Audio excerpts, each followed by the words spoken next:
Good afternoon. My fellow Americans and world leaders, welcome to the home stretch with Andrew Zucker, Eric Fischetti, Kyle McKay, KJ Brooks, and football picks champion Cameron Bonagura. Almost $700 billion. Dilly dilly. Dilly dilly. Enjoy.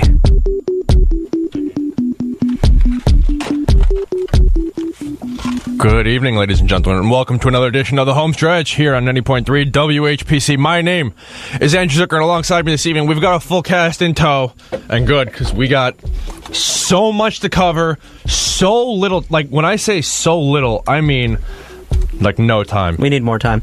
Absolutely no time to discuss what we got going on tonight.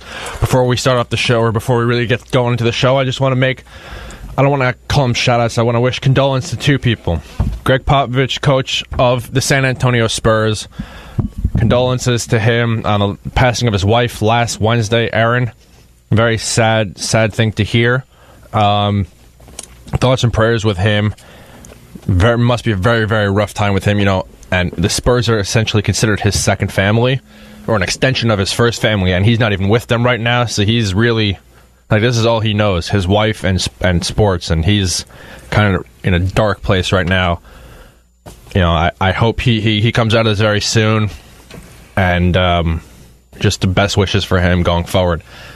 And another condolence to any EDM fan out there in the world. I'm a huge fan of Avicii. Loved Avicii, and I have to say loved now. Unfortunately, Avicii passed away this past Friday, so that's, you know... two in one. It's, man, I love Avicii. He's absolute legend in EDM and all that. And anyone who's ever listened gone to a basketball game knows, you know, his songs are played before games as pump ups and everything. Man, life comes at you real fast, people. Comes at you really fast, unfortunately. And another sad note. Last Friday, White Sox pitcher. Very, very, very scary situation. Danny Farquhar vomited and collapsed in the dugout after pitching 2 1/3 of an inning.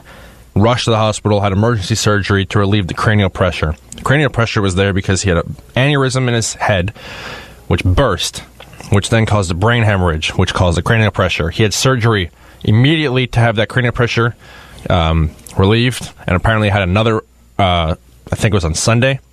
Right now, reports from the White Sox are that he's in stable condition in the ICU, but he's in the fight of his life, and who knows how this goes. I was talking to a former EMT earlier today, and they were saying that, you know, people don't generally come out of this, you know... Not there. He said it's actually quite unlikely for people to come out of the situation to begin with, but when they do, it's not exactly the highest of hopes. But our thoughts and prayers are with Danny and his family and the White Sox organization, and we hope that he comes out of this completely fine and is able to return to baseball activities. I hope for literally nothing but the best for him and his family. Hope to see him back on the field sometime. It's a very scary situation. Now, in other news, let's get down to sports.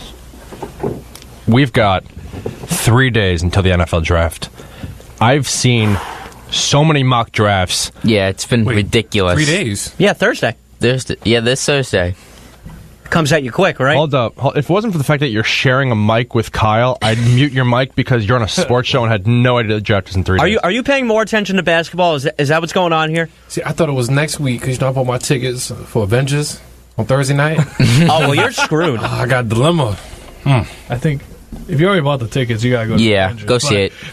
You couldn't pay me to see the Avengers. You know what you can do? You can be like, you'll see who's getting drafted. You can be that guy. Just have your phone on. You put obviously the brightness on low and just watch put on it. put on dark mode. Put it on dark mode. Just be the guy. Who cares at that point? Football's important. Football's family. Don't forget that. No. Put the phone on dark mode. All right. Put it on dark mode so you have the orange tint, so you don't have the massive bright light hitting you. What I can do is just go to the movie theater and push it back to 10 o'clock. Because honestly, I only care like who the first 3 picks are. And that's it. So you don't care what happens in between. Trades happen all the time. I just want to see where the Jets... I mean, you really think the Jets are going to trade? Anything is possible. They gave away, like... I know, but anything is still possible. You can trade players, too. You can do anything you want. This is America, people. You can do anything you want. I'm saying after that, I don't mind just getting the alerts. Like, I just want to be there when the Jets. So I was with Cameron and Dominic Arbolino, one of the great hosts of Beyond the Game. You know, him, Eric Fischetti, and Joe Ardita. The three of them make up the Beyond the Game, and absolutely amazing stat crew. Thank you, Zucker. Appreciate it. Love what the three of you guys do there. Thank you. That's why I'm here. One of the other hosts, one of the hosts, Dominic Arbolino, was sitting in the office before with Cameron and I, and we were looking through, I don't know how many different mock drafts. We looked through mock drafts from ESPN, Sports Illustrated, Bleacher Report, NJ.com, like all sports, and then we were looking at like the most random people's mock drafts, and we were looking Todd McShay, Mel Kiper, Peter King. Jeremiah probably too, right? I right now have Peter King up on my screen. I've got his most recent mock draft. Okay. Some of them were absolutely crazy. Some of these mock drafts are absolutely crazy. We saw a mock draft that had Baker Mayfield first overall to the Cleveland Browns. And I was just like, whoa. Yeah, that was crazy. It was out there. It was far out there. And I think that... Can you see it? No. Absolutely not. Not at all. Cameron and I looked at each other and just went, what? Like, what is this?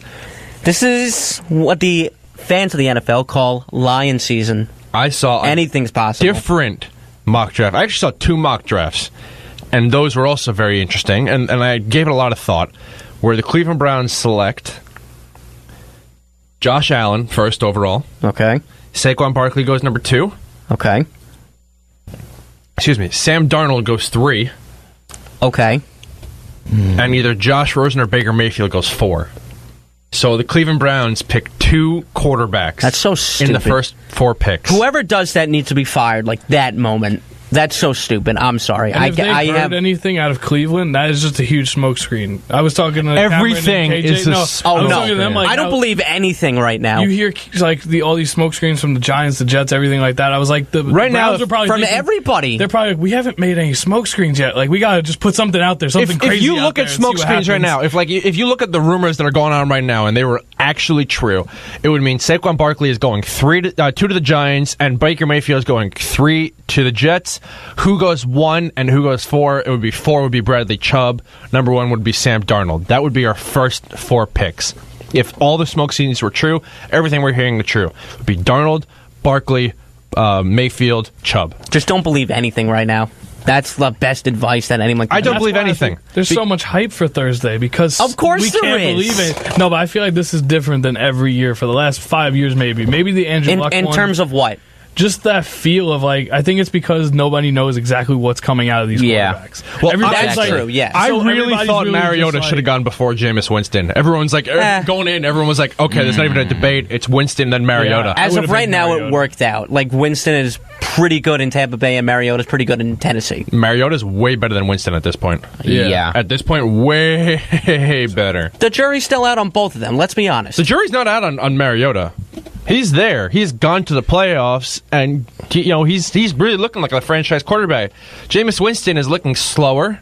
He's not making his throws as much, and it's just not look. I'm not saying it's a bust. It's nowhere near a bust.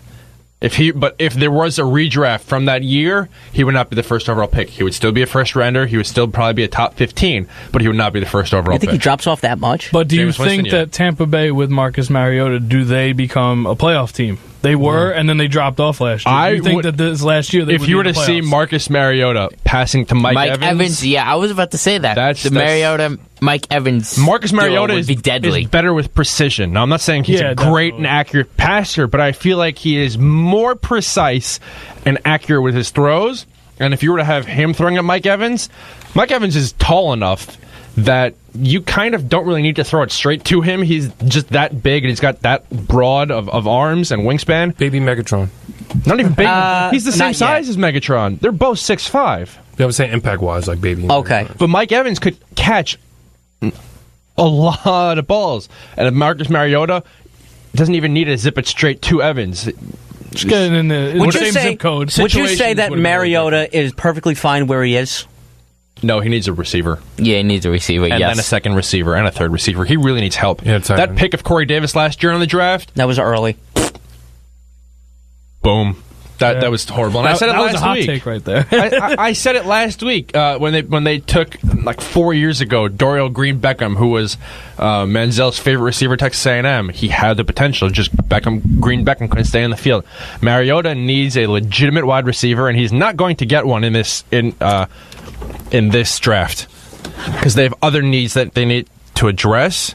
And if they could trade back into the first round and get Calvin Ridley, say, they don't have a first rounder, right? If they could trade back in at like the end of the round, I think they have a first round pick. It might be a late first round pick because they made the playoffs. So, but if the Titans in probably mid 20s, if Calvin Ridley is still there, I'm Marcus Mariota. I'm walking straight into my GM's office and saying, trade anything to get. Oh yeah, Calvin they're Ridley. 25. Yeah, I don't think he'll make it that far. I like Calvin Ridley a lot. Cameron and I saw Calvin Ridley going 37, 36 in one, and then we saw Calvin Ridley going 12 in another. What a drop-off, right? It's either he's going really, really early, and he's either going to be a steal in the second round, or he's going to be probably where he belongs in the first. In NBA terms, it's either he's going late lottery or drop into the second round. Like, it's very weird to see Calvin Ridley go either 12 and I think that or has 36. to do with everything that happens in the beginning. Like, if and it's also can the Bills get up higher? Does that change who's number 12 or anything like that? Well, that's the way I would look at it. You can find players with production anywhere in the draft. No, I'm saying for Calvin Ridley, that's where that drop-off begins, is who's going to be actually making that pick. Personally, I think he'll be selected in the top 15. And before the Bears got Allen Robinson, I could have seen Ridley going to the Bears, honestly, because I'm all for... By the way. Who? Trubisky developing a little more. Right, I love Trubisky. See, I don't love Trubisky, but I like Trubisky, and then you have Tariq Cohen. I am all for giving Mitchell Trubisky weapons. Tariq Cohen and Jordan Howard, both late round running back draft steals. All right, Eric? Those right there. Those are two steals.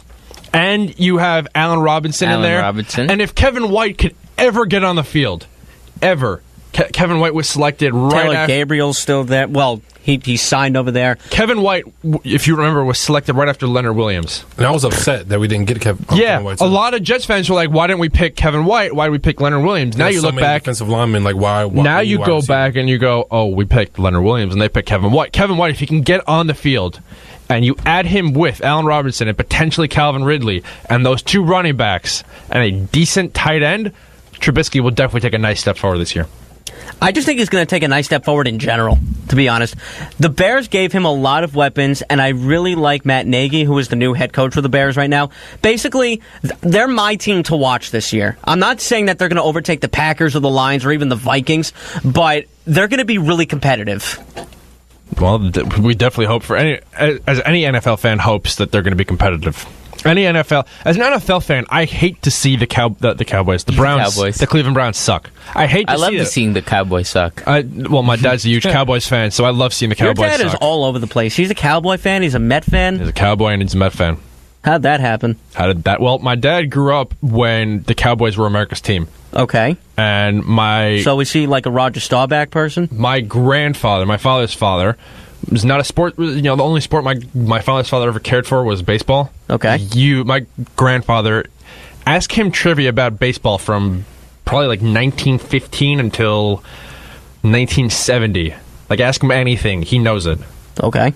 Like, I believe you. On a Saturday in April, Oral Hershiser struck out how many guys when he had an 0-2 count or a 1-2 count, and it was 15 degrees with a slight wind chill. Like, my grandfather. He's out there. He created sabermetrics. No, not even. Like, he knows the most random facts, and it's really cool. Yeah, no, I get He that. talks about Satchel Paige, like the shot heard round the world. Yeah, like Bobby that. Thompson. He was literally he's a doctor. He was in. I think he said he was in the ER when that happened, and he heard about it.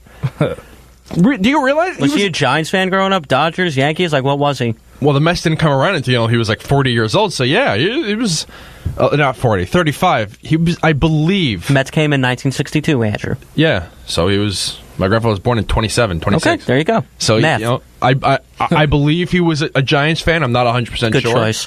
He saw Jackie Robinson, like. He saw Jackie Robinson not just like once, like he saw almost his whole career in Brooklyn. Yeah, like in Brooklyn. That's crazy. Like think about how crazy that is. Brooklyn Exactly. Dodgers. Yeah.